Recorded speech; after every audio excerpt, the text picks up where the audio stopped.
I'm Connor Old, and welcome back to another episode of Old on Old. And this week, we're going to be looking at one of the most important movies ever covered on Old, one that inspired the modern day action blockbuster and will lead into Sunday's episode of Masters of Control at Chaos. That is Seven Samurai. So, if you guys are new to the series, what I do every single week is I break down a new classic film that I've never seen before. I talk about A, its historical context and why it's a classic today, and B, if it holds up.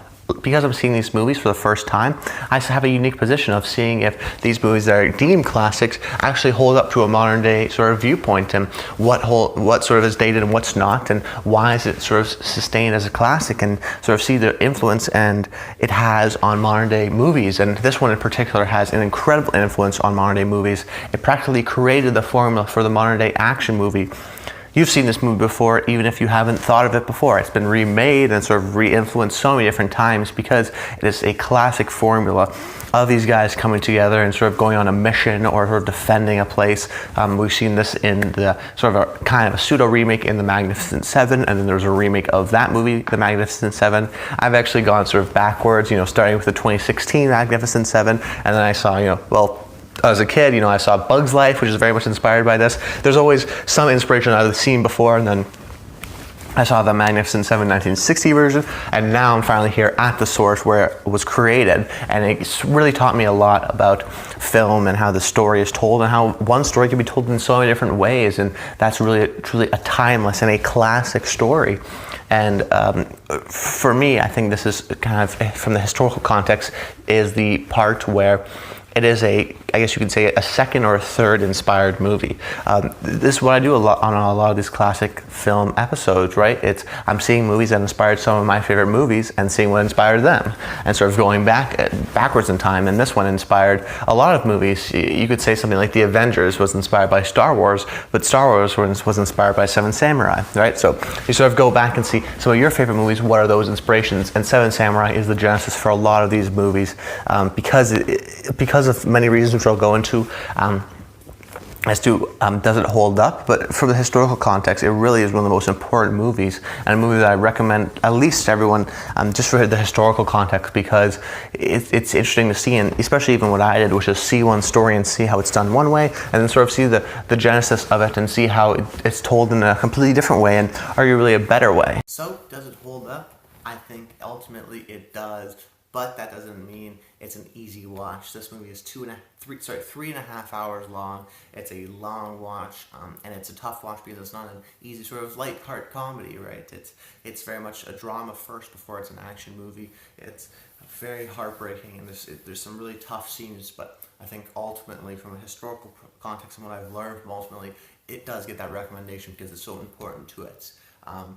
Really, I think that it's unique because you can see, this is a conversation we've had before, where we see the genesis of these movies, the formula for it. Now, sometimes they work, like for this movie, I would say it works, but Halloween, for example, doesn't work because we've seen it before and it sort of becomes repetitive. But this scenario, because it's the formula, we've seen it before, yes, but it doesn't feel repetitive because it's just that sort of overall structure of the story, but it's how they tell the story is completely different than, say, how the modern day Magnificent Seven tells its story. It's a different movie, and I think that way it allows to sustain and see sort of the Bug's Life version, which is sort of the family-friendly version, and this version, which is very much an adult version of that story. And it's unique to see the Bug's Life version is great itself, and that works well, but this one also works well in its own respective right too. So these two stories can exist and coexist at the same time, and it doesn't really take away from my enjoyment of the film. But really, I think most people, their favorite part of this movie is the action. Now, I don't want to say that this movie is particularly an action movie, because it's not. It is, for 2.5 hours, a drama, and then the action comes later. Now, for a modern day viewer like myself, which is kind of the point of this series, compare and contrast to modern day action movies, for example. They have action set piece at the beginning and action throughout, and they're sort of thin on story to try to just appeal to maybe overseas or just general audiences. And I think the sort of trend of a lot of these action movies, and the sort of definition of an action movie has hurt the genre as a whole and hurt it to a negative. This movie, like I said, is first and foremost a drama that has action in it. Because the first 2.5 hours are all set up. They tell you how the village is set up. They tell you about the characters. They tell you the dynamic between the samurai and the villagers, of how they're sort of accepted, but they sort of need them, and they can't pay them with any money. They can only pay them with food, and so we see the desperation of these farmers, right?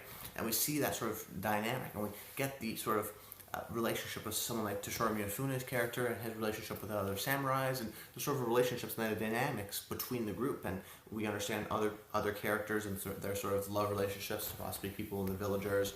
There's samurai, there's a villager, there's even some Romeo and Juliet connections in there. It's really a 2.5 hour drama at first, and just so we understand the characters, so that when the action does happen, it's emotionally satisfying.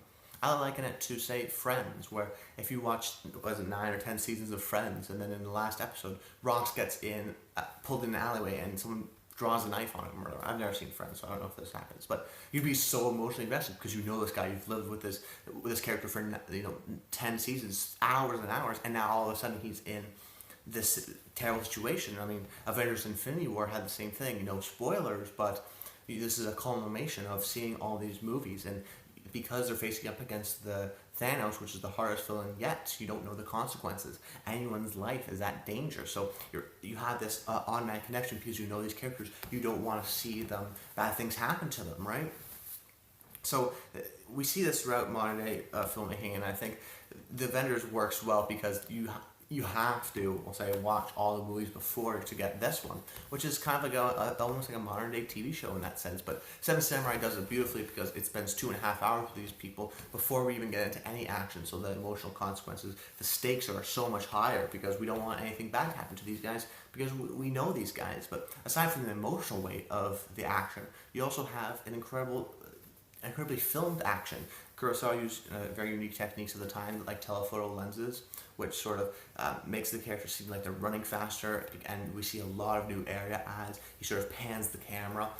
It gives it a really sort of unique, almost modern feel to it, where it gives it a dynamicness that, say, I'm looking at movies at the same time, even French New Wave movies or John Ford movies. This one has a unique feel and modern in that sense. So even I know there's a scene, of all the battles, of course, and then of Toshiro Mifune running through the trees is very cool as well. But another thing I loved about the action was that it wasn't sort of these vignettes of battles that we just see all these characters are having the same battle, but we don't see them really interact.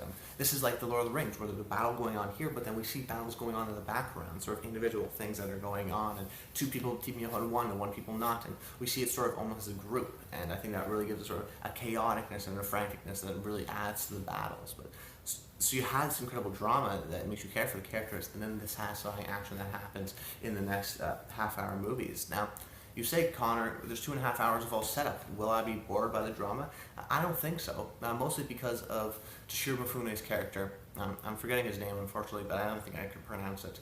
And it's an incredible acting job. One of the great acting performances, really, I've seen in a long time, because he harnesses the energy of Nicolas Cage or Jim Carrey, where he's toes that line of being too over the top and not being over the top enough. He's the sort of comedic relief in the movie, but he's also one of the main dramatic connections to the movie. There's funny scenes like when he's talking to the little kids, and the little kids shouldn't get rice if they're screaming, and they clearly seem like they're energetic or whatever. And then, do you have any pretty sisters, right? And then the other scene when he sees the boy with his dead mother, and he's like, this is me, this is what happened to me, and he relates to this character, and there's this really, so he has like this unique dramatic thing and dramatic sort of arc to him, where he's not sort of accepted by the samurai, and then eventually he is, and